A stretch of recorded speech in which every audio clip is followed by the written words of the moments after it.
Hello friends, તમારું સ્વાગત છે મારા પહેલા મિની બ્લોગમાં। આજે આપણે બનાવીશું ગવાર બટેકાનું શાક। તેના માટે સૌથી પહેલાં એક કુકરમાં 3 ચમચી જેટલું તેલ લેવું અને પછી તેલને ગરમ થવા દેવાનું છે। તેલ ગરમ થઈ જાય પછી તેમાં 2 ચમચી જેટલી રાઈ ઉમેરી દેવાની છે। રાઈને ફૂટવા દેવાની છે।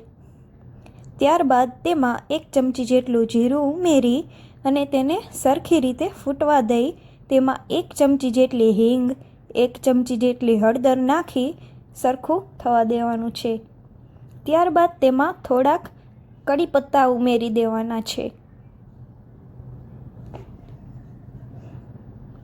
કડી પત્તા ફૂટી જાય ત્યારબાદ તેમાં સમારેલા ગવાર અને બટેકા ઉમેરી દઈ સરખી રીતે મિક્સ કરી લેવાનું છે।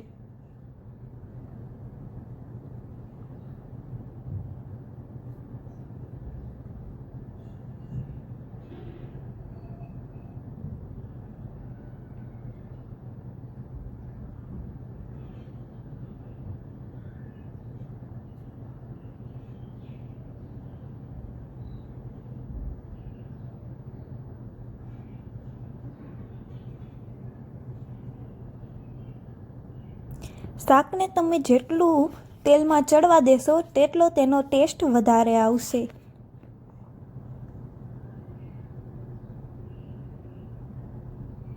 હવે શાકમાં 2 ચમચી જેટલું મીઠું,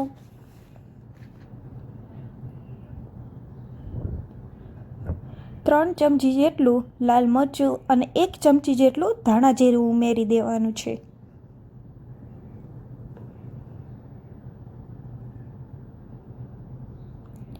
લાલ મરચું અને મીઠું તમે તમારા સ્વાદ અનુસાર ઉમેરી શકો છો।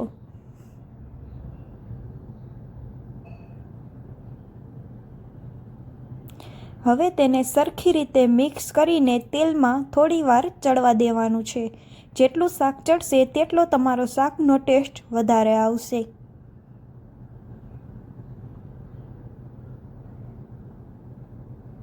ત્યારબાદ તેમાં અડધોથી પોણો ગ્લાસ જેટલું પાણી ઉમેરી દેવાનું છે અને શાકને સારી રીતે મિક્સ કરી દેવાનું છે।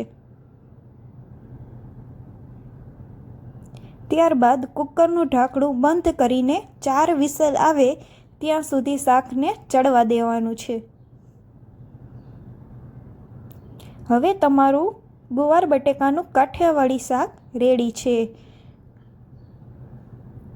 ત્યારબાદ તેમાં થોડાક લીલા ધાણા ઉમેરી શાકને સરખી રીતે ચલાવી લેવું અને સર્વ કરી દેવું ગરમા ગરમ।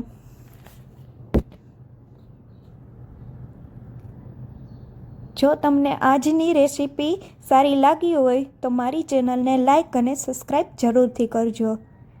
Thank you.